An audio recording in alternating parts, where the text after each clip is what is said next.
بسم اللہ الرحمن الرحیم وبہ نستعین سبحانک لا علم لنا الا ما علمتنا انک انت العلیم الحکیم الحمد للہ رب العالمین والصلاة والسلام علی سید المرسلین وعلی آلہ وصحبہ اجمعین ومن تبعہم بإحسان الی یوم الدین اعوذ باللہ من الشیطان الرجیم بسم اللہ الرحمن الرحیم ومن الناس من یقول آمنا باللہ وبالیوم الآخر وما هم بمؤمنین یخادعون اللہ والذین آمنوا وما یخدعون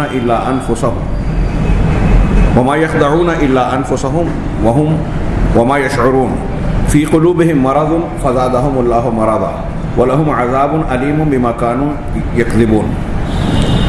محترم حاضرین، شبہات کے فتنے کا ہمارا جو یہ سلسلہ جاری ہے، افسوس کا مقام ہے میرے لیے کہ گزشتہ کئی ہفتوں سے اس میں وقفہ آ گیا اور ہمارے کلام کا تسلسل قائم نہیں رہا۔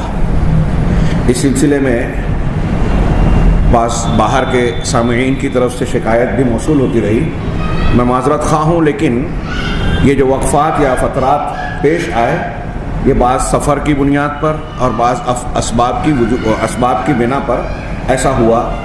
ہاں، اللہ تعالی ہمیں توفیق دے کہ یہ سلسلہ قائم رہے، لیکن آئندہ ہفتہ پھر ایک سفر ہے، ہو سکتا ہے ایک ہفتہ اور وقفہ ہو جائے۔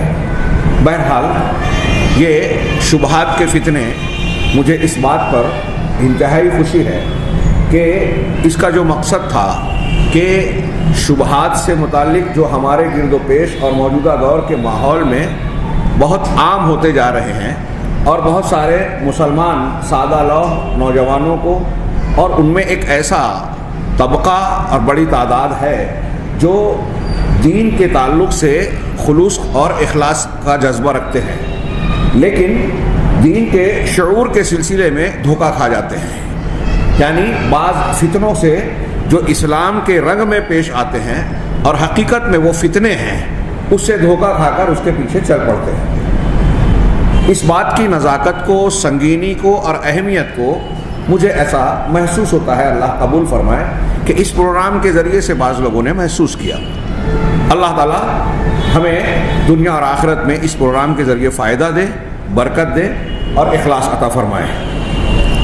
بات چل رہی تھی ہماری خوارج سے متعلق۔ اس سلسلے میں ہمارے سامنے شیخ فیصل بن قرار الجاسم کی جو کتاب کو سامنے رکھ کر ہم درس دے رہے تھے، اس میں پہلا باب خوارج سے متعلق اللہ کے نبی جناب محمد رسول اللہ صلی اللہ علیہ وسلم کی کچھ احادیث پیش کی گئیں، اور وہ بھی محض صحیحین پر اکتفا کرتے ہوئے صحیحین کی بھی تمام روایتوں کو انہوں نے اکٹھا نہیں کیا، لیکن ان کے تعارف کے لیے ایک قابل قدر تعداد احادیث کی ذکر کی، جسے ہم نے پڑھا۔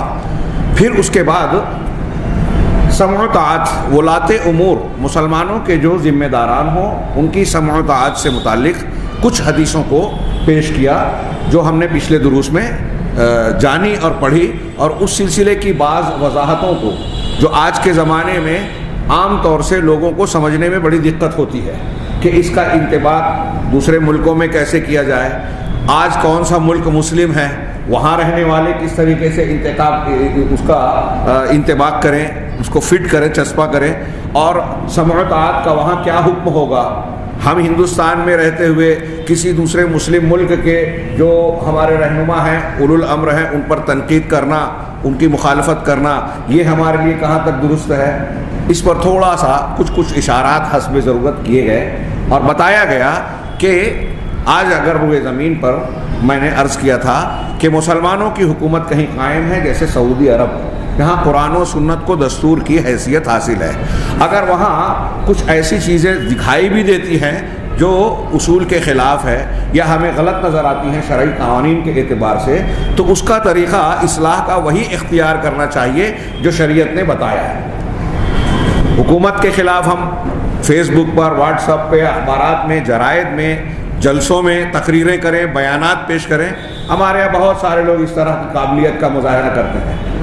یہ جمہوری مزاج اسلامی تعلیم سے میل نہیں کھاتا، اور اس میں فائدہ کم، نقصان زیادہ ہے، اور خاص طور سے ایسی صورت میں جب اہل حق کے مقابل اہل باطل جو اہل بدعت ہیں، خرافات کا ارتکاب کرتے ہیں، فتنوں کو فروغ دیتے ہیں، مسلمانوں میں غلط چیزوں کو پیش کرتے ہیں اور اہل حق سے لوگوں کو بدظن کرنے کی کوشش مسلسل کرتے ہیں۔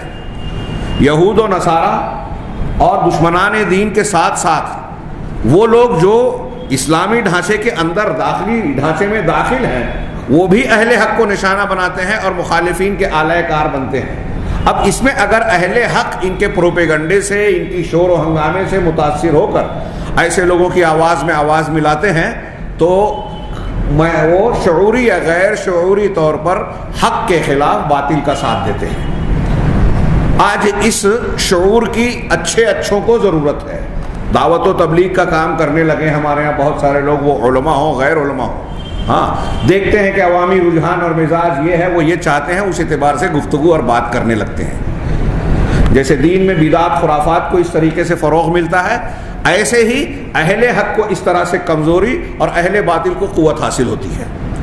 لہذا آدمی کو ان امور میں شعور کا استعمال کرنا چاہیے، اور یہ شعور ہمیں اللہ کے نبی جناب محمد رسول اللہ صلی اللہ علیہ وسلم نے اپنی احادیث مبارکہ اور تعلیمات کے ذریعے سے دیا ہے۔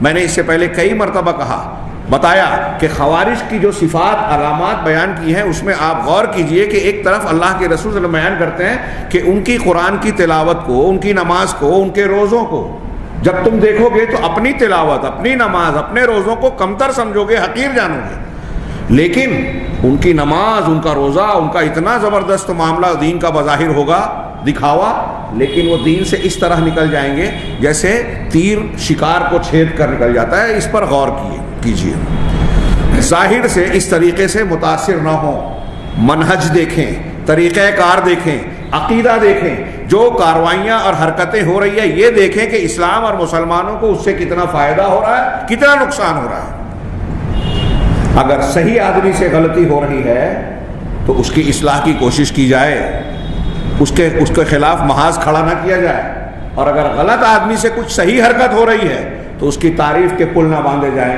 جس سے عوام کو، جاہلوں کو دھوکہ ہو کہ یہ اچھے لوگ ہیں۔ اور یہی بے وقوفی ہمارے ہاں، عوام نہیں، خواص، دعات اور ایسے لوگ جو لوگوں میں رہنمائی کا کام کرتے ہیں وہ یہ غلطی کرتے ہیں، غلط لوگوں کی تعریف کرنا۔ حضرت عبداللہ ابن مبارک رحمہ اللہ بہت بڑے امام ہیں، امام اوزاعی کے پاس پہنچے اور وہاں سے جب رخصت ہونے لگے تو انہوں نے کہا کہ مجھے کچھ نصیحت کرے۔ حضرت امام اوزاعی رحمہ اللہ یہ بہت بڑے امام ہیں شام کے، جس طرح بعد میں امام ابو حنیفہ، امام شافعی، امام مالک وغیرہ کی ان کی حیات کے بہت بعد میں ان کی تقلید شروع ہوئی، ایسے ہی اہل شام کے لوگ امام اوزاعی کی تقلید کیا کرتے تھے۔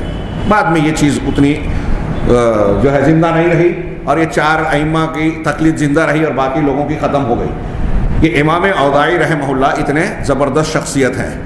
تو حضرت عبداللہ ابن مبارک ان کے پاس گئے، ان سے جب رخصت ہونے لگے تو ان سے کہا کہ مجھے کچھ نصیحت کیجیے۔ تو امام اوزاعی نے کہا کہ آپ اگر نہ بھی کہتے تو میں آپ کو کچھ نصیحت کرنے والا تھا،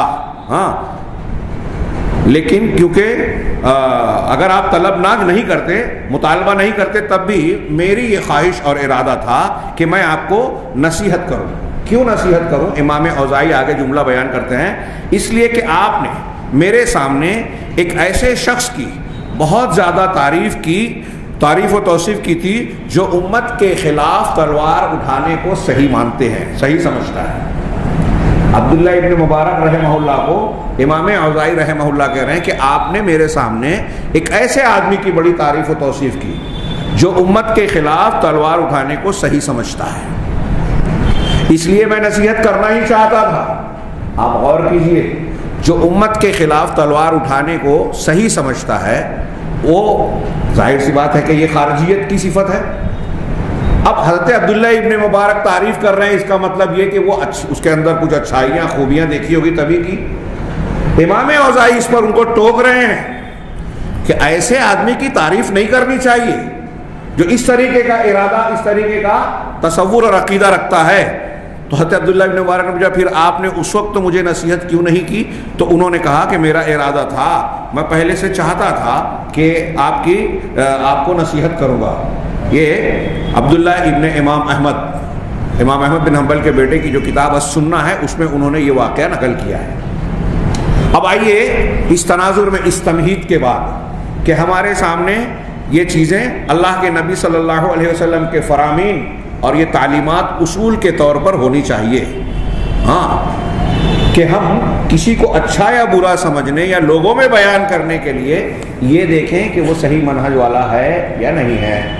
اب ایک حاکم یا مسلمان کی ایک حکومت وہ صحیح ہے، اچھی خدمات انجام دے رہی ہے، اس کا عقیدہ صحیح ہے، منہج صحیح ہے، اور وہ دعوت و تبلیغ دین کی خدمت اپنی ثواب دید اور کوششوں اپنے وسائل کے مطابق انجام دے رہی ہے، لیکن اگر اس سے کچھ غلطیاں سرزد ہو رہی ہیں، اور خاص طور سے آج کے زمانے میں جب کچھ خبریں ایسی بھی ہوتی ہیں کہ مخالفین اچھی باتوں کو یا حقائق کو توڑ مروڑ کر بگاڑ کر پیش کرتے ہیں، تو ایسی صورت میں ہمیں اور زیادہ تحمل کی ضرورت ہے۔ کسی خبر پر فوراً ری ایکشن اور رد عمل کا مظاہرہ نہیں کرنا چاہیے۔ ابھی جیسے سعودی عرب کے بارے میں کئی ایسی چیزیں ہیں، ایک خبر آتی ہے، اس کی تحقیق نہیں کی گئی، وہ صحیح ہے غلط ہے، اس کا پس منظر کیا ہے، اور اس پر مخالفانہ ہنگامے، بہت شور اور ہنگامہ شروع ہو جاتا ہے۔ وہ باتیں جو بہت کمتر ہوتی ہیں، ابھی سینما ہال کسی نے کہہ دیا کہ شاہ محمد بن سلمان نے جو ہے قرآن پر پابندی لگا دی، ہاں، میں بغیر دیکھے کہہ سکتا ہوں کہ ایسا ہو ہی نہیں سکتا، قرآن پر پابندی لگا دی، تو ہندوستان کے یہ تحریکی حضرات جن کا جہاد واٹس ایپ اور فیس بک سے پر جو ہے گھرا ہوا ہے، ہاں، محفل اور زبانوں پر، یہ اتنے زیادہ باغیرت ہیں کہ اسے برداشت نہ کریں، اور سعودی عرب میں ہم سے کہیں زیادہ دیندار، کہیں زیادہ باغیرت، کہیں زیادہ قربانی کا جذبہ رکھنے والے مسلمان موجود ہیں، وہ خاموش رہتے۔ تحقیق کی گئی تو پتہ چلا، کسی نے بتایا کہ انہوں نے کہا کچھ اور ہے اور اس کے بالکل برعکس کہ نئے نصاب میں ہم قرآن کو اور زیادہ بڑھاوا دینے والے ہیں، اس کو نصاب مقرر کرنے والے ہیں۔ میں نے براہ راست تو نہیں سنا، لیکن کچھ لوگوں نے یہ بیان کیا۔ سینما ہال، انہوں نے یہ وضاحت کی، پہلے کہا کہ مدینہ میں سینما ہال، اور ہمارے یہاں تصور یہ بنا کہ سینما ہال بن رہا ہے تو مطلب یہ فلمیں، فحش اور گندی فلمیں اور ناچ گانے والی باتیں، یہ سب کچھ وہاں پیش کیا جائے گا۔ انہوں نے بتایا کہ یہ مدینہ میں نہیں ہے، اور دوسری بات یہ کہ وہاں اس کو ثقافتی بنیاد پر تاریخ، حقائق، اور سعودی عرب میں جو ثقافتی چیزیں تیار کی جائے گی وہ پیش کی جائے گی، جس سے تاریخ اور حقائق لوگوں کے سامنے معلوم ہو۔ اب یہ کتنا صحیح ہے کتنا غلط ہے، یعنی ان کا یہ عمل، یہ ایک الگ بات ہے، لیکن جب آپ ان سے گفتگو کریں گے، ان پر بعض مرتبہ سوالات اٹھائے گئے تو انہوں نے جواباً یہ کہا، بعض وزراء نے، ہاں، میں ایسی ایک مجلس کا علم جانتا ہوں کہ وہاں کے نشر و اشاعت کے وزیر سے کسی مجلس میں سوال کیا گیا کہ آپ اپنے یہاں جو ہے ایسی چیزیں بننے دے رہے ہیں، ٹی وی چینل پہ اس کو ریلے کر رہے ہیں، تو انہوں نے سوال کیا کہ ہم اگر بنانا بند کر دیں تو کیا آپ کوئی ایسا طریقہ ہمیں بتا سکتے ہو، کوئی ایسی گارنٹی دے سکتے ہو کہ ہمارے یہاں ملک کے لوگ جو ہے، نوجوان نئی نسل، مرد اور خواتین، وہ یہود، نصارہ اور دشمنان دین کے اعلی کار حضرات کی بنائی ہوئی فلموں، ٹی وی سیریلوں اور گندے پروگراموں سے اپنے آپ کو بچا لیں گے؟ ڈش اینٹینا اور چینلز اور موبائل جو لوگوں کے ہاتھ میں ہیں، ہاں، سیٹلائٹ کے ذریعے سے جن کا کنیکشن ہے، آج کیا کیا گھروں میں پہنچ گیا ہے۔ تو انہوں نے کہا کہ اگر ہم چاہتے ہیں، کسی حد تک یہ ہماری کوشش ہے کہ ان کے انتہائی خطرناک اسلام دشمن افکار اور مقاصد پر مشتمل پروگراموں سے اپنے عوام کو بچائیں، تو اس کا ایک یہ طریقہ بھی ہے کہ ان کو اچھے پروگرام دیں۔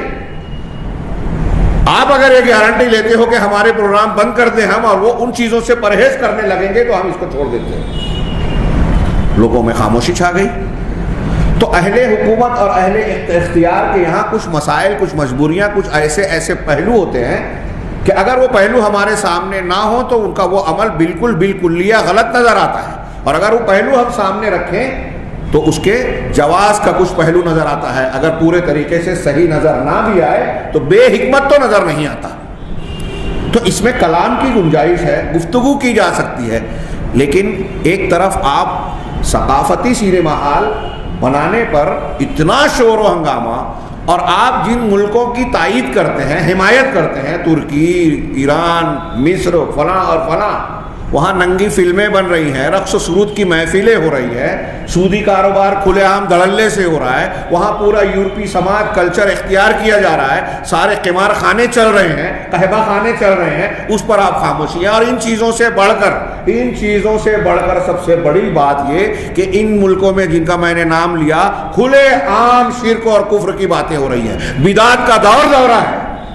ان کے سربراہ مملکت وہ طیب اردگان ہو یا دوسرے لوگ ہوں، ان کے یہاں آپ دیکھیں گے کہ کھلے عام قبروں پر جا کے حاضری دینا، وہاں سے کچھ کارروائیوں کی شروعات کرنا، چڑھاوے چڑھانا اور فاتحہ خوانی اجتماعی طور پر جو بدعتی طور پر اور مشرکانہ اعمال ہے ان کو انجام دینا بالکل عام ہے۔ ترکی میں اہل تصوف کا عالمی سب سے بڑا سینٹر ہے لستمپوخ۔ مصر، ترکی، لبنان، ان ملکوں میں جو فلمیں بنتی ہیں، آپ ان کی کلپ دیکھ لیں، شرمندہ ہو جائیں گے، یورپ والوں سے کچھ کم نہیں ہے۔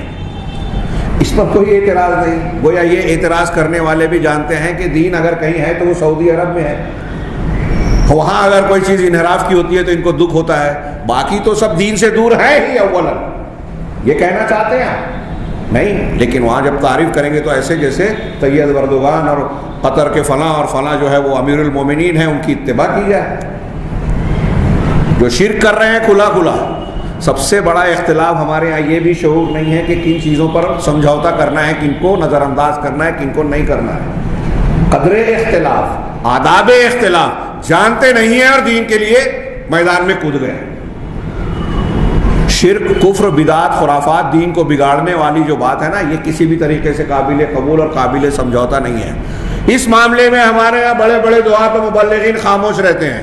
پوری روئے زمین پر اس سلسلے میں سب سے زیادہ باغیرت کوئی گروہ نظر آئے گا، شبہات کے فتنے کے تناظر میں یہ بات یاد رکھیے، تو وہ اہل الحدیث کا طبقہ نظر آئے گا جو شرک اور بدعات کو برداشت نہیں کرتا، اور اس سلسلے میں مختلف الزامات تھوپے جاتے ہیں کہ دیکھو یہ اختلافی بات کر رہے ہیں، یہ مخالفت کر رہے ہیں۔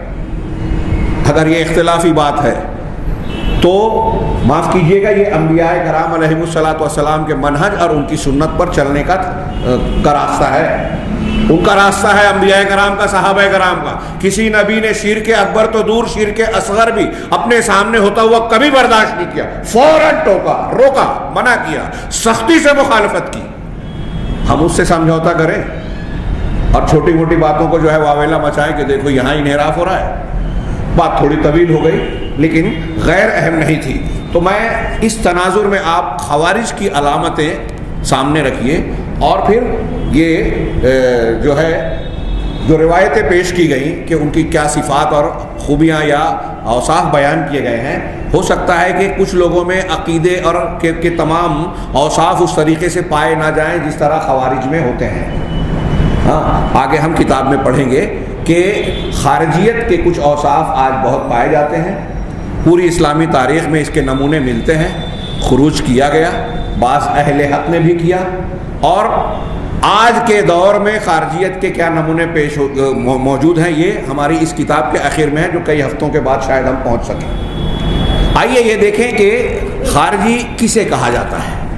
اس سے پہلے یہ ذکر کیا جا چکا ہے کہ ان کے کئی فرقے ہیں، یہ بھی ذکر کیا گیا کہ علامہ ابن تیمیہ رحمہ اللہ اور دوسرے لوگوں نے صراحت کی کہ اسلام میں سب سے پہلا فرقہ خوارج کا ہے۔ خارجیت سب سے پہلے اسلام سے ہٹ کر نئے راستے کی شکل میں اسلام کے کالم میں وجود میں آئی، اپنے آپ کو مسلمان کہنے والے، اور یہ مسلمانوں کے حق میں سب سے خطرناک فرقہ ہے۔ ہم اس کو معمولی نہ سمجھیں۔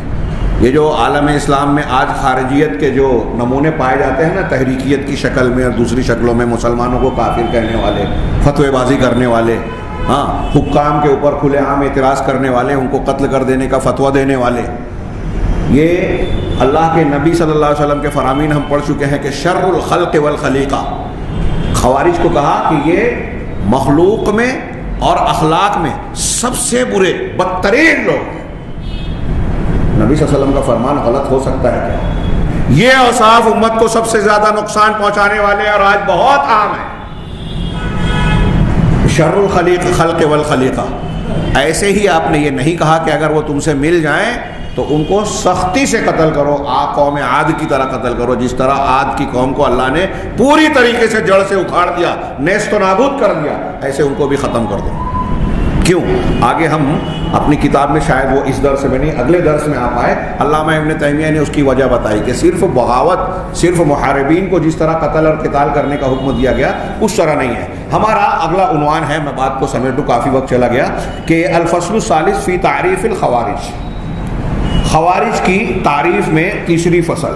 قال البربہاری، شیخ فیصل کہتے ہیں، امام بربہاری رحمہ اللہ اپنی کتاب شرح السنہ صفحہ نمبر 76 پر کہتے ہیں، ومن خرج علی امام من ائمۃ المسلمین فهو خارجی، جو شخص مسلمانوں کے ائمہ میں سے کسی امام کے خلاف خروج کرے، میں لفظ خروج، خراجہ خروج، اسی سے ان کا نام خارجی بنا، جو ایک خروج کرے تو وہ خارجی ہے۔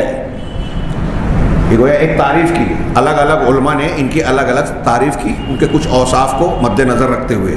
وقد شق عصا المسلمین وخالف الآثار، یہ وہ شخص ہے جو امام کے خلاف خروج اور بغاوت کر رہا ہے جب اور مسلمانوں کے لاٹھی کو توڑتا ہے، یعنی ان کے اتحاد کو توڑتا ہے۔ مسلمانوں کی جماعت میں انتشار پیدا کرنا یہ کوئی چھوٹا موٹا جرم نہیں ہے، جو ہمارے ہاں آج دانستہ نادانستہ طور پر بہت بہت اچھے اچھے اور نیک لوگ کرتے ہیں۔ بظاہر بہت نیک ہے، نماز روزے کے پابند ہیں، جماعت کے ٹھیکیدار اور فلاں بنتے ہیں، جماعت کے 2 ٹکڑے کر دیتے ہیں اپنے مقاصد کے لیے اور خاموش بیٹھے ہیں۔ یہ خارجیت ہے، میں اکثر کہا کرتا ہوں اور بہت کھل کے کہتا ہوں کہ عوام تو عوام، اجتماعیت، جماعتی نظام، جو اسلام جو شعور اور جو تعلیم دیتا ہے، اس کو ہمارے ہاں خواص بھی بہت سارے نہیں جانتے، اور اگر آپ سمجھائیں تو بھی ماننے کو تیار نہیں رہتے، اور وہ ساری غلطیاں دہرانے کی کوشش بھرپور کرتے ہیں جو پورے اسلامی تاریخ میں اسلام اور مسلمانوں کو سب سے زیادہ نقصان پہنچانے والی چیز بنے، اور وہ خارجیت ہے۔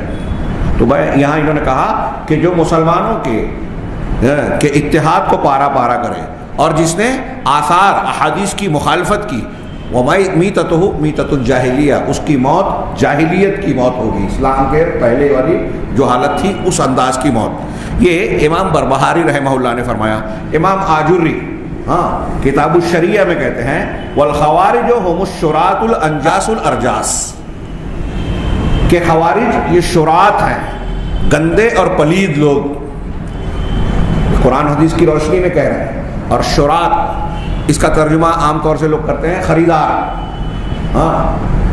بیع و شراء جو بولتے ہیں نا ہمارے اردو میں بھی، خرید و فروخت، تو شراء خریدی کو کہتے ہیں، شراۃ خریدی کرنے والے، خریدنے والے۔ تو یہ لوگ اپنا نام، خود ایک نام رکھتے ہیں کہ ہم شراۃ ہیں، یعنی ہم نے اپنی جان و مال کے بدلے میں اللہ سے جان خرید لی اور جنت خرید لی۔ قرآن میں ان اللہ اشتری من المؤمنین انفسهم واموالهم بان لهم الجنہ، اللہ نے مومنین سے ان کے جانوں اور مالوں کو خرید لیا جنت کے بدلے میں، جنت کے عوض۔ تو اس تناظر میں یہ اپنے آپ کو شراۃ کہتے ہیں۔ تو یہ شراۃ ہیں انجاس الارجاس، گندے اور پلید لوگ۔ ومن كان على مذهبهم من سائر الخوارج يتوارثون هذا المذهب قديما وحديثا، اور جو لوگ ان کے مذہب پر ہیں تمام خوارج میں سے، خوارج کے کئی فرقے ہیں، کچھ لوگوں نے 6 اور کچھ لوگوں نے اس سے زیادہ گنائے ہیں۔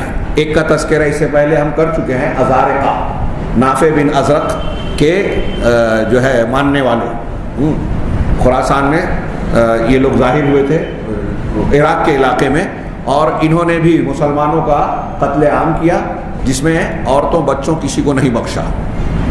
ابھی آج کل جو کلپس آتی تھی نا، کچھ لوگ کہتے تھے فیک ہے، کچھ لوگ کہتے تھے صحیح ہے، کہ داعش کے لوگ جو ہیں وہ چھوٹی چھوٹی باتوں پر مسلمانوں کو قتل کر رہے ہیں، عورتوں کو مار رہے ہیں، اور جو طریقہ قتل بتایا جاتا تھا وہ اسلامی تعلیمات کے بھی خلاف تھا۔ اگر وہ صحیح تھا تو وہ جو بھی ہوں وہ خارجی ضرور ہیں، مسلمان نہیں ہیں۔ عالمی طاقتیں شو کرتی ہیں کہ یہ سلفی ہے، سلفی ایسا کر ہی نہیں سکتا، اہل الحدیث اسے جائز ہی نہیں مانتے اس طریقے کا قتل کرنا۔ خیر، تو کہا یخرجون علی الائمہ قدیما وحدیثا، پرانے اور جدید دور میں جو لوگ ان کے مذہب کے وارث ہوئے ہیں سارے خوارج انہی کے طریقے پہ ہیں. وَيَخْرُجُونَ عَلَى الْأَئِمَّةِ وَالْأُمَرَاءِ یہ اماموں اور عمراء کے خلاف خروج کرتے ہیں, بغاوت کرتے ہیں. وَيَسْتَحِلُّونَ قَتْلَ الْمُسْلِمِينَ اور یہ مسلمانوں کے قتل کو حلال سمجھتے ہیں, مسلمانوں کو قتل کر دینا اس کو حلال مانتے ہیں. یہ کتاب الشریعہ امام آجری کی, یہ اردو کی ایک کتاب بمبئی والوں نے شائع کی تھی. اس میں کچھ تعریفات جو اس میں آگے دی ہے علامہ شہرستانی کی اور کچھ اقوال عربی میں ہیں, یہ اردو میں ہے. میں نے آسانی سے لیے سوچا کہ کسی کو جو ترجمہ شدہ ہے اسے پیش کر دوں. خوارج کون ہے کا سوال کر کے انہوں نے لکھا, خارجی وہ لوگ ہیں جنہوں نے سنت اور جماعت سے خروج کیا اور مسلمانوں کی جماعت کو چھوڑ دینے کے سبب دین سے نکل گئے. ہاں ابھی آگے ہم پڑھیں گے کہ ان کی قسمیں ہیں اعتقادی اعتبار سے, عملی اعتبار سے. علامہ ابن کثیر رحمہ اللہ فرماتے ہیں انہیں خارجی اس لیے کہا گیا ہے کیونکہ وہ امام برحق کی اطاعت سے نکل گئے تھے اور شرائع اسلام کی پابندی سے آزاد ہو گئے تھے. امام برحق کی اطاعت سے نکل گئے تھے. اب امام برحق کون ہے؟ ایسا امام جو مسلمانوں کے لیے متفقہ یا اغلبیت کی رائے سے یا ان کے اتفاق سے امام مقرر ہو گیا, اکثریت نے اس پر بیعت کر لی ہے. اب اس کے امام اور بننے کا طریقہ جو بھی رہا ہو, یہاں تک کہ امام احمد بن حنبل رحمہ اللہ نے السنہ اور دوسری کتابوں میں یہ بیان کیا کہ اگر کسی نے زبردستی امامت کو اختیار کیا اور سارے مسلمان اس پر متفق ہو گئے تو اس کی بھی سماعت ضروری ہے. ہمارے یہاں لوگ چیختے چلاتے رہتے ہیں خاندانی امامت, خاندانی حکومت. کیسے بن رہا ہے یہ مہم نہیں ہے. اگر وہ حکومت چلا رہا ہے, اسلام کا نفاذ کر رہا ہے, اسلامی آداب کا, عقائد و منہج کا لحاظ کر رہا ہے, کفر بواہ جو پیچھے ہم نے بیان کیا, کھلا ہوا کفر جس میں کوئی تعویل کی گنجائش نہیں, اگر ایسا کفر نہیں کر رہا ہے تو اس کی سماعت کرنی ہے. بالکل کلیئر اور صاف تعلیم ہے جو بہت سارے لوگوں کی سمجھ میں نہیں آتی. تو یہ کہہ رہے ہیں کہ کیونکہ وہ امام برحق, علامہ ابن کثیر کا جملہ کہ خارجی اس لیے کہا گیا کیونکہ وہ امام برحق کی اطاعت سے نکل گئے تھے, یعنی خروج کر لیا تھا, اور شرائع اسلام کی پابندی سے آزاد ہو گئے تھے. یہ دو باتیں ہیں, شرائع اسلام کی پابندی, ابھی تھوڑی وضاحت آئے گی علامہ ابن تیمیہ وغیرہ کی. حافظ ابن حجر رحمہ اللہ فرماتے ہیں کہ خوارج خارجہ کی جمع ہے جس کے معنی جماعت ہے. یہ بدعتی لوگ ہیں. ہماری جو عربی کتاب ہے اس میں بھی یہ قول منقول ہے کہ خوارج خارجہ کی جمع ہے جس کے معنی جماعت ہیں, خارجہ نکل جانے والی, یہاں مراد جماعت. یہ بدعتی لوگ ہیں. ان کو خوارج اس لیے کہا گیا کیونکہ وہ دین سے نکل گئے تھے اور امت اسلامیہ کے بہترین لوگوں کے خلاف انہوں نے خروج اور بغاوت کی. امت اسلامیہ کے بہترین لوگ حضرت علی رضی اللہ تعالیٰ, حضرت امیر معاویہ, صحابہ کرام, حضرت علی کے خلاف یہ کھڑے ہوئے اور صرف خروج ہی نہیں کیا, ان سے قتال کیا, ان کو قتل کرنے کا منصوبہ بنایا اور حضرت علی رضی اللہ تعالیٰ عنہ کو شہید کرنے میں کامیاب بھی ہوئے. اس کا تذکرہ بار بار ہو چکا ہے.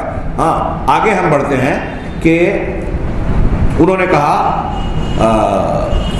علامہ شہرستانی فرماتے ہیں جس امام یعنی حاکم برحق پر پوری جماعت متفق ہو اس کے خلاف جو خروج و بغاوت کرے گا اسے خارجی کہا جائے گا.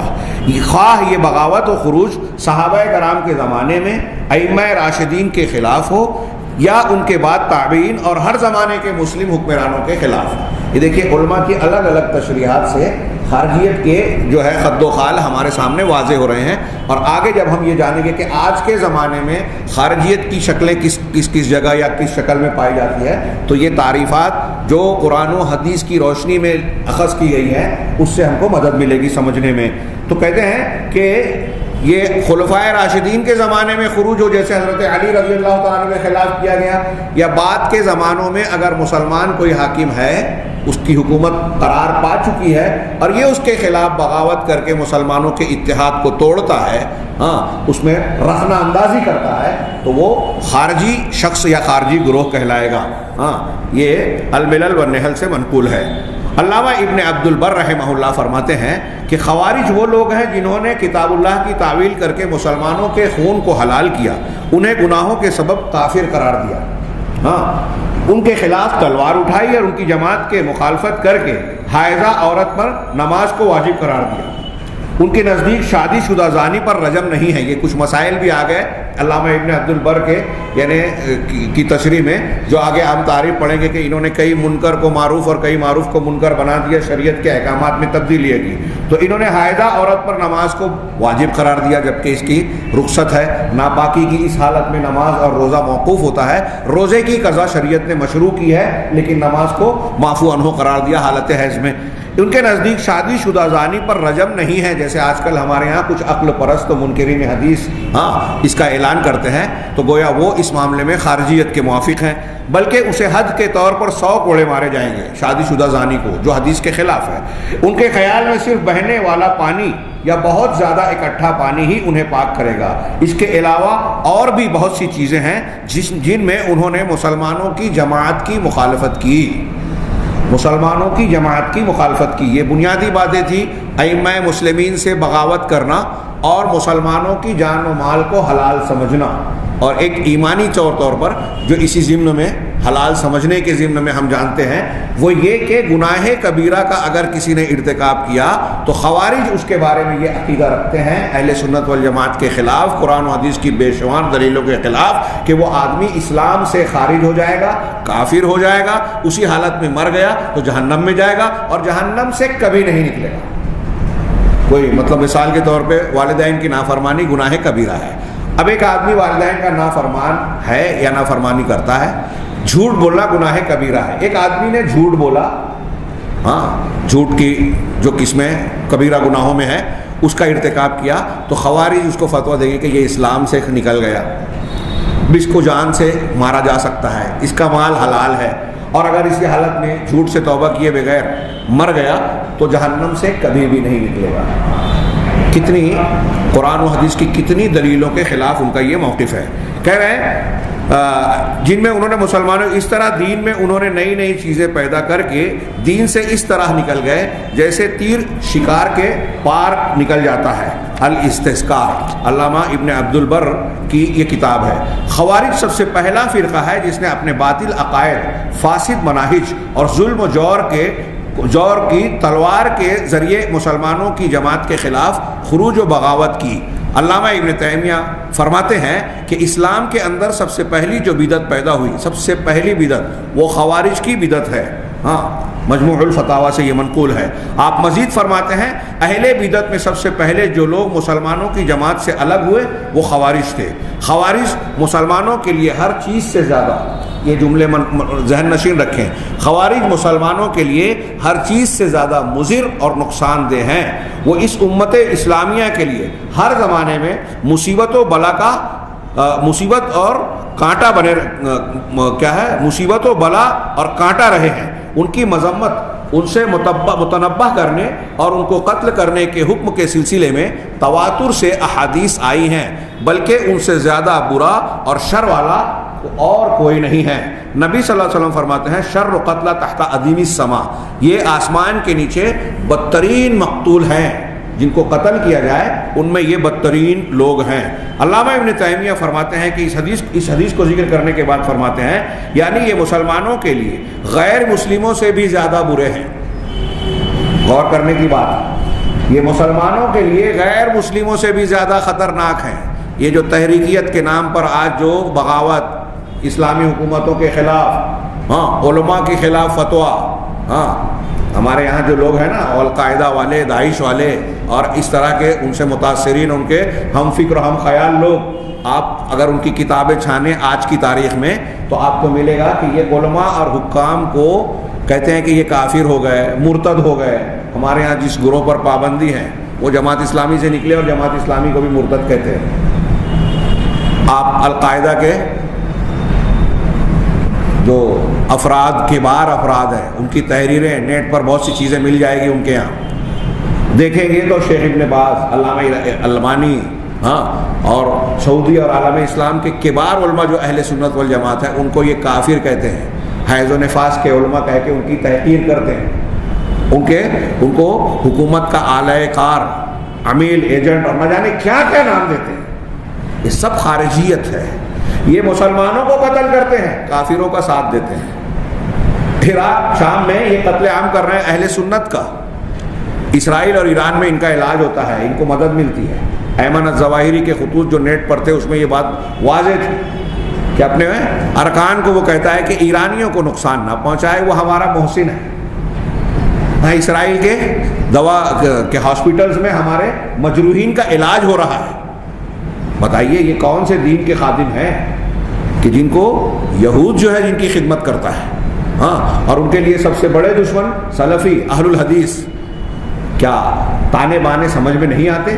یہ جو بات کہی جا رہی ہے اور اللہ کے رسول صلی اللہ علیہ وسلم کے فرمان کی روشنی میں کہا جا رہا ہے کہ یہ مسلمانوں کے حق میں سب سے زیادہ برے ہیں، بدترین مقتولین ہیں۔ آپ غور سے دیکھیں گے تو سب سے زیادہ اسلام کو نقصان پہنچانے والے، بدنام کرنے والے، مسلمانوں کے خلاف آلہ بننے والے، مسلمانوں میں فتنوں کو ہوا دینے والے یہی لوگ ہیں۔ روافض اور شیعیت کو لوگوں نے ایک لمبے عرصے سے چھپ کر ان کو داخل ہونا پڑتا تھا تصوف کا لباس اوڑھ کر، لیکن یہ جماعت اسلامی، اخوانی اور ان لوگوں نے روافض کو مسلمانوں کو کا ایک گروہ بنا کر لوگوں کے قریب کرنے کی کوشش کی اور کہا کہ اہل سنت میں حنفی شافعی جس طرح اختلاف ہوتا ہے ویسے ان کا بھی اختلاف ہے۔ ان کی جہالت کی انتہا ہے جو صحابہ کرام اور امت کے سب سے بہترین لوگوں کو، یہاں تک کہ حب آل بیت کی آڑ میں خود آل بیت کا بھی شکار کرتے ہیں۔ صحابہ کرام کو صدیق، عمر، فاروق کو مسلمان نہیں مانتے، ان کے خلاف تبرہ کرتے ہیں، اسلام اور مسلمانوں کو تکلیف دینے کو اجر کار خیر مانتے ہیں۔ وہ اسلام کے خادم کیسے ہو سکتے ہیں؟ نہ ان کا عقیدہ اور منہج اس بات کو قبول کرنے کو اگر کوئی جانے گا، علم رکھے گا تو یہ مان ہی نہیں سکتا۔ جیسے یہود کے یہاں ہے نا کہ غیر یہودی شیطانی جو ہے جز مادے سے پیدا ہوئے ہیں، یہودی اصلی انسان ہے۔ غیر یہودی کو تکلیف دینا ان کے یہاں اجر و ثواب ہے، کسی بھی طرح سے دھوکہ دیا جائے جائز ہے۔ ایسے ہی شیعوں کے یہاں ناصبی یعنی سنیوں کو کسی بھی طریقے سے نقصان دینا، مذاق میں اگر کوئی شیعہ سنی کو مارتا ہے اور تکلیف پہنچتی ہے سنی کو، اس سے شیعہ کو ثواب ملے گا۔ یہ ان کی کتابوں میں درج ہے۔ ان سے اتحاد و اتفاق کی بات کرتے ہیں جن کا منہج غلط ہے، جو امت کے بہترین لوگوں کو جو ہے کافر قرار دیتے ہیں، ان سے اتحاد کی باتیں کرتے ہیں یہ لوگ، اتنی کشادگی، اور سلفیوں کو برداشت نہیں کرتے۔ ان کی حکومت میں کچھ اختلاف ہے تو اس کی بنیاد پر قتل کا فتویٰ دیتے ہیں۔ کون سا اصول ہے، کون سا دین ہے؟ غور کیجئے، یہ جو میں اشارے کر رہا ہوں عقیدے اور منہج کا یہ اتنا بڑا اختلاف، اور بات منکر کو معروف اور معروف کو منکر، اچھوں کو برا اور بروں کو اچھا بنا دیا، بروں کا ساتھ دیتے ہیں، اچھوں کی مخالفت کرتے ہیں، تو ظاہر سی بات ہے نتیجہ کیا نکلے گا؟ اسلام کو، مسلمانوں کو نقصان پہنچے گا، اہل حق کمزور ہوں گے، اور یہ ہو رہا ہے۔ تو پھر اسلام کے لیے سب سے زیادہ بدترین اور سب سے زیادہ مضر لوگ ہوئے یا نہیں ہوئے؟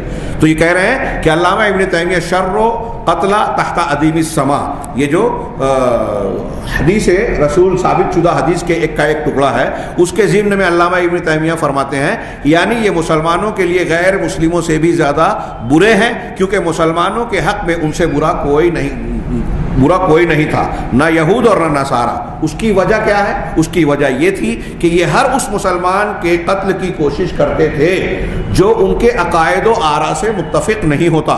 یہ مسلمانوں کی جان و مال اور ان کے بچوں کے قتل کو حلال سمجھتے تھے، ان کی تکفیر کرتے تھے، اور اپنی جہالت اور گمراہ کن بدعت کی بنا پر سب کچھ دین سمجھ کر کرتے تھے۔ اور حافظ ابن حجر فرماتے ہیں کہ اس حدیث سے یہ بھی معلوم ہوا کہ امت محمدیہ کے بدعتی فرقوں اور جماعتوں میں خوارج کی جماعت سب سے بری ہے۔ اور یہ دماغ سے نکال دے کہ آج خارجیت یا خوارج کا گروہ پایا نہیں جاتا۔ یہ سب جتنی باتیں میں نے یہاں پڑھی ہیں سب حاشیے میں حوالے موجود ہیں۔ خوارج کے فرقے، یہ ایک صفحہ اور پڑھ دیں، کہیں کہ خوارج کے فرقے القاب اور نام، خارجیوں کے بہت سے فرقے اور جماعتیں ہیں، لیکن یہ سب خروج اور بغاوت اور مسلمانوں کی جماعت کو چھوڑ کر الگ رہنے پر متفق ہیں۔ ان کا سب سے مشہور نام خوارج ہے۔ ان کو حروریہ بھی کہا جاتا ہے کیونکہ ابتدائے امر میں کوفہ کے قریب حرورہ نامی جگہ سے یہ لوگ نکلے تھے، یہ ان کا مسکن تھا حرورہ، تو وہاں رہنے کی بنیاد پر حروریہ کہلاتے تھے۔ ان کا ایک نام مارقہ بھی ہے کیونکہ حدیث میں نبی صلی اللہ علیہ وسلم نے ان کو کہا، ان کے متعلق کہا ہے ہی المارقہ، اور پھر یہاں انہوں نے نقل کیا یمرقون من الدین، یہ دین سے نکل جائیں گے، مارقہ یعنی نکل جانے والے، یعنی وہ دین سے نکل جائیں گے۔ ایک نام ان کا مکفرہ ہے یعنی تکفیر کرنے والے. آج تحریکیوں کو، اخوانیوں کو عالم اسلام کے بڑے بڑے علماء سعودی عرب وغیرہ میں جو ذکر کرتے ہیں تو انہیں جماعت المکفرین یا مکفرہ کہتے ہیں. یہ تحریکیوں کو مکفرہ کہتے ہیں، اور یہ خارجیوں کے ناموں میں سے ایک نام ہے کہ انہیں مسلمانوں کو کافر قرار دینے والا یہ کہتے ہیں، کیونکہ یہ اپنے مخالفین کو کافر قرار دیتے ہیں. اور اسی طرح اپنے مخالفین کو بھی، اور ان کا یہ موقف ہے ایمانیات کے سلسلے میں. ہم بار بار تعریف پڑھتے ہیں نا کہ ایمان کی تعریف کیا ہے، تو اس تعریف میں ان کے نزدیک اگر اہل سنت والجماعت یہ کہتے ہیں کہ تصدیق اور اقرار، دل سے تصدیق، زبان سے اقرار کے بعد اگر اعمال بالجوارح انسان میں نہیں ہے تو گناہ کے ارتکاب سے بندہ کافر ہوگا، اسلام سے خارج نہیں ہوگا، الا یہ کہ کوئی کفر اور شرک اکبر والا عمل کرے. تو کبیرہ گناہوں کی وجہ سے، صغیرہ اور کبیرہ گناہوں کی وجہ سے وہ فاسق ہوگا، اسلام سے خارج نہیں ہوگا. لیکن خارجی اور معتزلہ یہ کہتے ہیں کہ اگر کوئی مسلمان گناہ کبیرہ کا ارتکاب کر لے تو وہ اسلام سے خارج ہوگا. وہی بات انہوں نے کہا کہ یہ کہہ رہے ہیں کہ اسی طرح گناہ کرنے والوں کو بھی یہ کافر کہتے ہیں. اگر اس اعتبار سے دیکھا جائے تو کوئی مسلمان بچے گا ہی نہیں آج. ہاں، ان کا ایک نام شرات بھی ہے جس کی میں نے ابھی تشریح کی تھی کہ یعنی خریدنے والے، کیونکہ ان کا گمان تھا کہ انہوں نے اپنی جانوں کو اللہ سے خرید لیا ہے اور اسے جنت کے بدلے بیچ دیا ہے. پہلے کے خارجیوں میں سب سے سخت قسم کے ازارقہ تھے، ہاں، جو نافع بن ازرق الحنفی کے متبعین تھے. خوارج کے فرقوں میں سے کوئی فرقہ ازارقہ سے زیادہ طاقتور اور ان سے زیادہ تعداد والا نہیں تھا. یہ لوگ عبداللہ بن زبیر رضی اللہ تعالیٰ عنہ کے زمانے خلافت میں نافع کے ساتھ بصرہ سے نکل کر اہواز کی جانب گئے.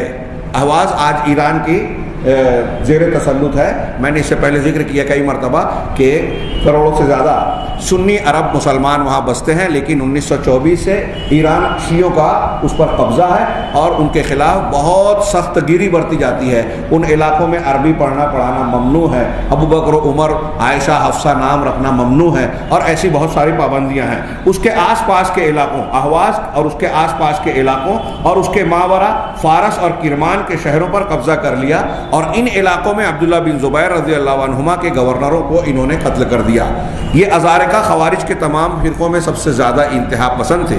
ان کے کچھ منفرد اعتقادات تھے جن کی وجہ سے وہ خوارج کے دیگر فرقوں سے الگ ہو گئے. ان کے بعض اعتقاد یہ ہیں انہوں نے شادی شدہ زانی پر رجم کے شرعی حکم کو باطل قرار دیا. اب یہ علامہ ابن عبد البر کے قول کو جو ہم نے پڑھا تھا اس میں ایسا لگتا ہے کہ تمام خوارج کا یہ عقیدہ ہے، لیکن ان کی اس تشریح سے یہ پتہ چلتا ہے کہ یہ سب کا نہیں، خوارج کے بعض گروہوں کا یہ عقیدہ ہے. تو الگ الگ بعض اختلافات یا اقوال ہو سکتے ہیں. دوسرا، جو شخص شادی شدہ مرد پر زنا کی تہمت لگائے اس پر حد قذف نہیں ہے.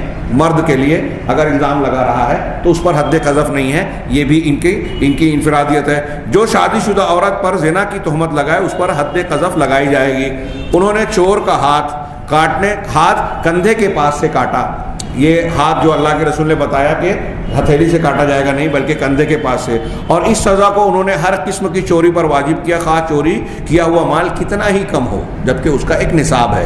انہوں نے حائضہ عورت پر حالت حیض میں نماز اور روزہ واجب قرار دیا. انہوں نے ان تمام عورتوں اور بچوں کے خون کو مباح قرار دیا جو ان کے خیمے یعنی ان کی جماعت کے نہیں تھے. جو لوگ ان کے پاس ہجرت کر کے، یہ اور بھی کئی مسائل ہیں، میں یہ صرف اتنا چند نمونہ جو ہم نے پڑھا اس کی روشنی میں ہم یہ اندازہ لگائیں کہ یہ جو خوارج تھے، ہاں، ان میں ازارقہ ایک ہے، ایک عباسیہ ہے، ہاں، اور ایسے اور بھی کئی فرقے ہیں. آج ہمارے لیے، ہمارے ماحول میں یہ نام کچھ اجنبی سے ہوں گے.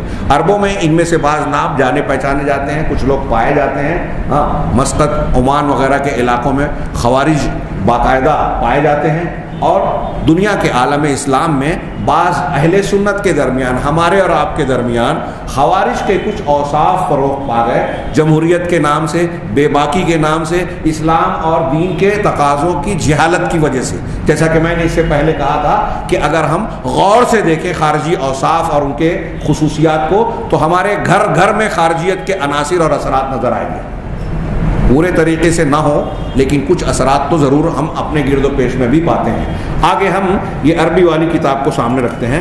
ہاں، یہ کہتے ہیں شیخ الاسلام علامہ ابن تیمیہ رحمہ اللہ کا قول ہے. اس میں سے بعض تعریفات جو میں نے اردو میں پڑھی وہ یہاں عربی میں بھی تھی، اسے چھوڑ رہا ہوں. ہاں، کہ خوارج سب سے پہلے لوگ ہیں جنہوں نے مسلمانوں کو کافر قرار دیا. وہ گناہوں کی وجہ سے کافر قرار دیتے ہیں، اور جو شخص ان کی بدعت میں ان کا مخالف ہے، ان کی بدعات کی مخالفت کرتا ہے، اسے بھی کافر قرار دیتے ہیں اور اس کے جان اور مال کو حلال ٹھہراتے ہیں کہ اس کو مارا جا سکتا ہے. جیسے ہمارے یہاں فتویٰ دیتے ہیں نا چلتے پھرتے. ابھی عالم اسلام میں یہ بحث ہمارے نوجوان کرتے ہیں کہ جس نے فلاں کام کیا وہ مرتد. وَمَن لَّمْ يَحْكُم بِمَا أَنزَلَ اللَّهُ فَأُولَٰئِكَ هُمُ الْكَافِرُونَ. جس نے اللہ کے نازل شدہ احکامات کے مطابق فیصلہ نہیں کیا تو یہی لوگ کافر ہیں. اب اس آیت کو ہمارے یہاں تحریکی حضرات پکڑتے ہیں اور اس کی بنیاد پر کہتے ہیں کہ دیکھیے فلاں حکومت نے ایسا قانون اختیار کیا وہ کافر ہو گیا. ہمارے یہاں مولانا ابو الاعلیٰ مودودی رحمہ اللہ کا ایک فتویٰ تھا کہ ووٹ دینا شرک ہے. اب جس نے ان کے متبعین اور معتقدین کے نزدیک اب جو آج ہندوستان میں ووٹ دیتا ہے وہ مشرک ہو گیا. جماعت اسلامی نے اس سے رجوع کر لیا. اب ان کی ایک پارٹی بن گئی ہے سیاسی. شمس پیرزادہ صاحب ووٹ دینے کے حق میں کہ ہم اگر چاہتے ہیں کہ صالح قیادت ہو تو ایسی ایسی شرائط رکھ کر ہمیں ووٹ دینا چاہیے. کہا ارے یہ تو ہمارے بنیادی موقف کے خلاف، ان کو جماعت سے نکلنے پر مجبور کر دیا جماعت اسلامی سے. شمس پیرزادہ صاحب اسی فکر کے تھے، کچھ اختلاف کیا، الگ ہو گئے، اور پھر ان کی موت کے، ان کے نکالے جانے کے 20 25 30 سال بعد جماعت اسلامی اب وہی موقف، نہ صرف یہ بلکہ ایک سیاسی پارٹی ہندوستان میں بنا لی. یعنی پہلے ووٹ دینا شرک تھا، اب نہیں ہے. یعنی جماعت اسلامی کے رکن کو اگر آپ جو الیکشن میں کھڑا ہو رہا ہے ووٹ دیتے ہیں تو یہ شرک نہیں ہے. کوئی دوسرے نظام کے تحت وہ جو ہے ووٹ مانگ رہا ہے یا الیکشن لڑ رہا ہے، یہ اسلامی حکومت قائم کرنے کا غیر اسلامی طریقہ ہے نا. عجیب و غریب. اسلام پسندی اسلامی حکومت الہیہ یہ قائم کرنا ہے. کیسے کرنا ہے؟ یورپ اور امریکہ کے طریقہ الیکشن، یورپ اور امریکہ کے خطوط پر چل کر، دنیا کے قوانین پر چل کر اسلامی حکومت قائم کرنا ہے. انبیاء کے منہج پر نہیں. دعوت و تبلیغ، اصلاح اور جو بھی دین کے فروغ اور نفاذ کی بات ہے یہ اسی طرح ممکن ہے یا جائز ہے یا درست اور صحیح ہے، نتیجہ خیز اور ثمر آور ہے، جو انبیاء کرام اور جناب محمد رسول اللہ صلی اللہ علیہ وسلم کا منہج اور طریقہ ہے، صحابہ کا منہج ہے. لیکن یہاں یہ فتویٰ دیتے ہیں. تو میں یہ عرض کر رہا تھا کہ ان کے یہاں یہ جو علامہ ابن تیمیہ نے کہا کہ خوارج کی علامت ہے جان و مال کو حلال. اب یہ لوگ فتویٰ دیتے ہیں کہ دیکھیے یہ ووٹ دیا کافر ہو گیا، اس کو گولی مار سکتے ہیں. عالم اسلام میں، مصر میں، شام میں ایسے جوشیلے نوجوانوں کو جب یہ پھونک دیا گیا یہ مسلک اور موقف، تو انہوں نے بہت سارے مسلمانوں پر گولیاں چلائی، قتل کیا. یہ کوئی ہوائی باتیں میں نہیں کر رہا ہوں، حقیقت واقعہ ہے. یہ مسلمانوں کو قتل کرتے ہیں، کرتے رہے ہیں تھوڑی دیر کے لیے. ابھی ہم اس کی کہ جو اللہ کے نازل شدہ حکم کے مطابق فیصلہ نہ کرے وہ کافر، اس کے درجات ہیں، اس کے اندر تشریح ہے. ہر کسی کو کفر ناحق نہیں کہا جائے گا.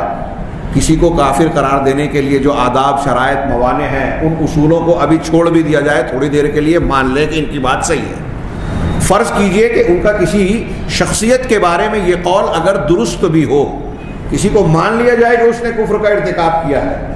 سوال یہ ہے کہ کیا کسی کو کافر، کسی کے کافر ہونے پر اسلامی مملکت بھی ہے، مسلمانوں کی حکومت بھی اگر ہے، تو چلتا پھرتا آدمی یا تحریکی لوگ اپنے طور سے فیصلہ کر دیں گے کہ گولی مار دو مار دیں، بم سے اڑا دو اڑا دیں؟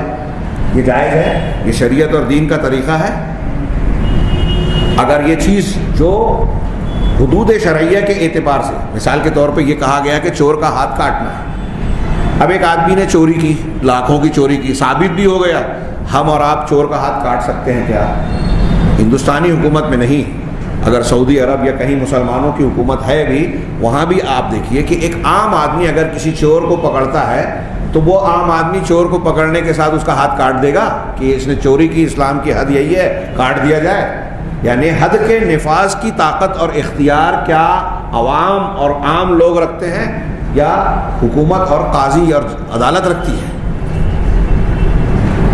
ہمارے یہاں ہندوستان کا کوئی قانون اگر ہے کہ فلاں مجرم کی فلاں سزا ہے، آپ نے اگر کسی کو دیکھا اور اس کو اس جرم میں ملوث پا کر اس کو وہ سزا دے دی، کسی کو زنا کرتے ہوئے پکڑا اور کوئی سزا دے دی، اور آپ پولیس میں، حکومت میں، عدالت میں جا کر کہہ رہے ہیں کہ اس نے یہ جرم کیا تھا اس لیے میں نے یہ سزا دی، تو کیا جج آپ کو بولے گا کہ ٹھیک ہے آپ نے قانون کے مطابق کام کیا اس لیے آپ کو چھوڑا جا رہا ہے؟ نہیں، دنیاوی حکومتیں بھی یہ کہے گی کہ ٹھیک ہے یہ قانون ہے لیکن آپ کو قانون ہاتھ میں لینے کا اختیار نہیں ہے، نافذہ قوت جو ہے پولیس کی ہے، وہ پکڑے گی، پکڑ دھکڑ کرے گی، اس کو بھی سزا دینے کا اختیار نہیں ہے، وہ کورٹ میں پیش کرے گی، اس کا پورا قانونی پروسیجر ہے، اس کے تحت کورٹ میں پیشی ہوگی، اور وہاں جب جرم ثابت ہوگا ہر اعتبار سے تب سزا سنائی جائے گی جج کی طرف سے۔ یہی بات اسلامی حکومت میں قاضی کرے گا، قاضی جج ہوتا ہے۔ اب یہ جو ہے ہمارے یہاں خارجیت کی علامت دیکھیے کہ آج عالم اسلام میں یہ تحریکی حضرات جن کا میں نے تذکرہ کیا ان کو دیکھیے، ماضی میں حال میں اس طرح کی کیا ہے غیر اصولی حرکتیں بالکل عام ہیں کہ کسی کے بارے میں فتویٰ دے دیا، اپنے نقطۂ نظر سے طے کر لیا کہ یہ کافر ہو گیا، ابھی وہ صحیح ہے یا غلط جانے دیجئے، اگر ہے بھی تو ان کو اختیار نہیں ہے اور شوٹ کر دیا۔ یہ اسلام ہے، یہ قانون ہے، یہ ضابطہ ہے، یہ اصول ہے۔ دنیا کے لوگوں میں اسلام کا اس سے کیا چہرہ بنتا ہے، اس کے خد و خال کیسے بنتے ہیں؟ وہی دہشت گردی، انتہا پسندی کے جو الزامات لگائے جاتے ہیں اسلام اور مسلمانوں کے شفاف چہرے پر جو داغ دھبے لگائے جاتے ہیں، اس کی وجہ یہ بے وقوف لوگ ہیں۔ اسلام کو نہ سمجھنے والے بظاہر دوست حقیقت میں دشمن اسلام کے، بہت کھل کے میں کہہ رہا ہوں، اس لیے کہ اب اس کی ضرورت ہے، لوگ سمجھنے جاننے کو تیار ہی نہیں ہے۔ وقال ایضا، علامہ ابن تیمیہ رحمہ اللہ مزید کہتے ہیں کہ وَهُمْ أَوَّلُ مَنْ كَفَّرَ أَهْلَ الْقِبْلَةِ بِالذُّنُوبِ، یہ خوارج سب سے پہلا گروہ ہے، سب سے پہلے لوگ ہیں جنہوں نے اہل قبلہ کو گناہوں کی وجہ سے کافر قرار دیا، بل بما يرونه من الذنوب، بلکہ ایک نقطے کی بات یہ کہی کہ بلکہ جس کو وہ گناہ سمجھتے ہیں، حقیقت میں وہ گناہ ہے کہ نہیں ہے دو نمبر کی، انہوں نے جس چیز کو گناہ سمجھا اگرچہ وہ گناہ نہیں بھی ہے، اس کے ارتکاب پر فتویٰ دے دیا کہ یہ کافر ہے۔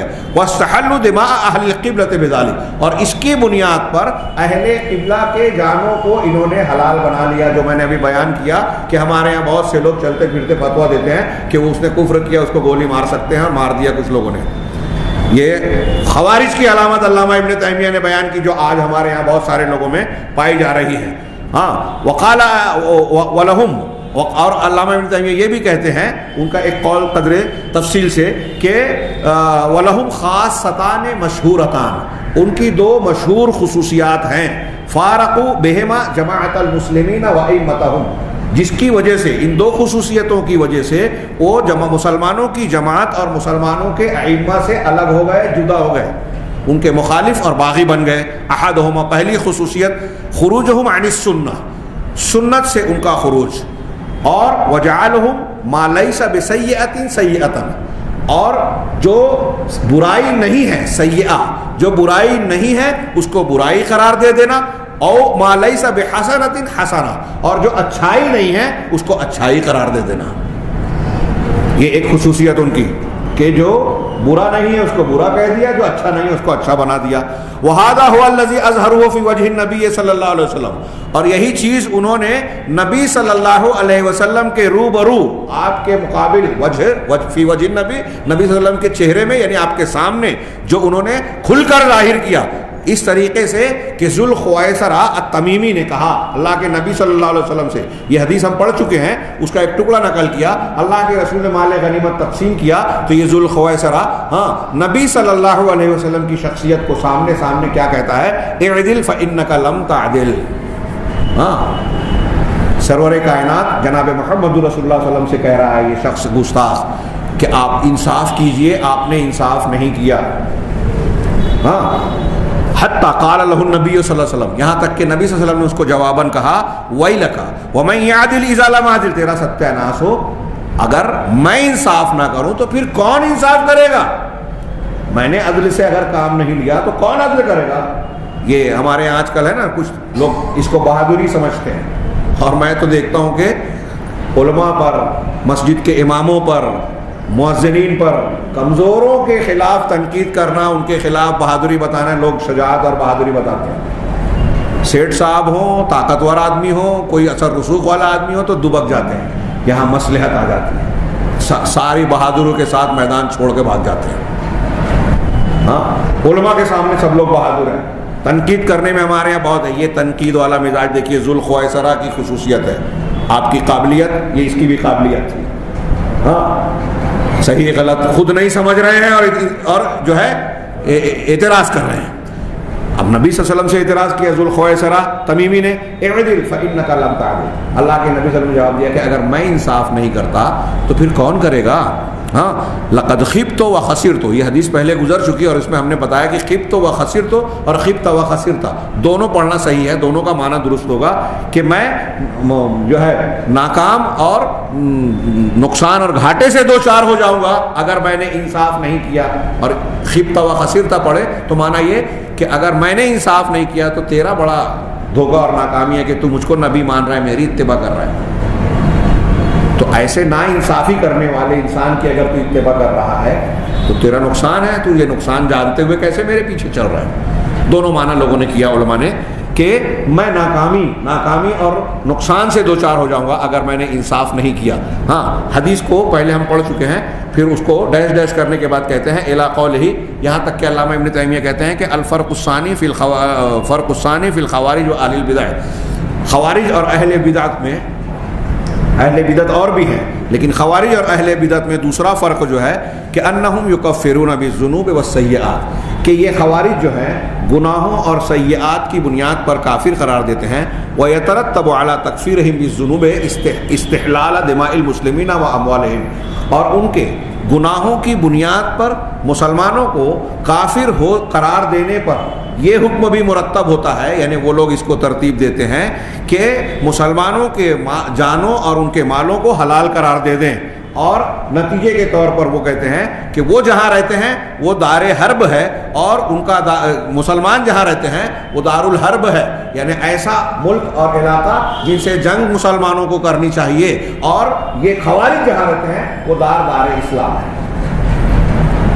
داعش کے اقوال، بیانات، اعلانات، اگر آپ کو ابو مصعب زرقاوی، ایمن الظواہری، ان لوگوں کے بیانات اگر آپ کے سامنے ہو تو آپ کو غور کرنا چاہیے. اور میرے پاس کچھ پرچیاں ہیں لیکن ہمارا وقت ختم ہو چکا ہے. اس میں سید قطب صاحب کے فرامین اور اقوال درج ہیں جو پورے اسلامی معاشروں کو دنیا میں پھیلے ہوئے جو ان کے خیالات اور ان کے منہج کے خلاف ہیں، ساروں کو یہ کافر جاہلی معاشرہ قرار دیتے ہیں، مشرک معاشرہ قرار دیتے ہیں، کافر قرار دیتے ہیں.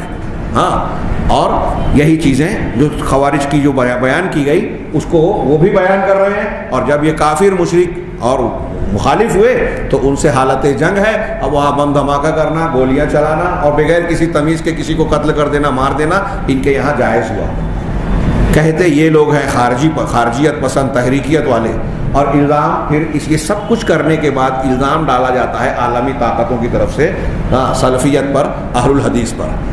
کیونکہ ہم اور آپ مسلمان اس کو جانے نہ جانے، مانے نہ مانے، لیکن امریکہ، اسرائیل، برطانیہ، یورپ کے تھنک ٹینک اور ان کے اعلیٰ دماغ دانشور جو اسلام اور مسلمانوں پر اسٹڈی کرتے ہیں، ان کو یہ اچھی طرح معلوم ہے کہ یہ جو خارجی صفت مسلمان ہیں وہ ان کے اعلی کار ہیں، ان کے قدم قدم پر کام آتے ہیں. داعش بنانا ہو تو کام آتے ہیں، مسلمانوں میں گھسنا ہو تو کام آتے ہیں، اور یہ روافظ کے اور ان کے درمیان پل کا کام بھی کرتے ہیں. یہ مسلمانوں کو نقصان پہنچانے اور خاص طور سے ان مسلمانوں کو جو اہل باطل کے لیے مسئلہ ہے، یعنی اہل الحدیث، قرآن و حدیث کو ماننے والے، خالص دین کو جاننے اور ماننے والے دین سے ان کو خطرہ ہے. اس خالص دین والوں کے لیے ان کو استعمال کرنا ان کے لیے آدم ہے. اس لیے ان کے ذریعے سے سارے فساد اور دھماکے اور نہ جانے کیا کیا کرواتے بھی ہیں، اور پھر ان سے کرایا ہوا کام الزام ڈالتے ہیں اپنے مخالفین اہل الحق پر. ابھی بیان جاری ہے اور اس سلسلے میں خوارج کی قسمیں، اور ایک بیان یہ بھی کہ جتنے بھی خارجی ہیں ضروری نہیں ہے کہ وہ سب کافر ہی ہوں. ہاں کچھ لوگ خارجیت کے کم درجے کے بھی ہیں، اس لیے انشاءاللہ اگلے درس میں خوارج کی قسموں پر گفتگو ہوگی، جس سے سمجھنے میں موقع ملے گا کہ بعض مرتبہ ایسا بھی ہوا ہے تاریخ میں کہ کچھ لوگ اہل حق ہوں، سچے ہوں، صحیح ہوں، لیکن ان سے خروج سرزد ہوا جو ان کی ایک خطا تھی۔ انشاءاللہ یہ تفصیل بعد میں آئے گی۔ اللہ تبارک و تعالی ہمیں خیر کی توفیق عطا فرمائے۔ وآخر دعوانا الحمدللہ رب العالمین وصلی اللہ علی نبینا محمد۔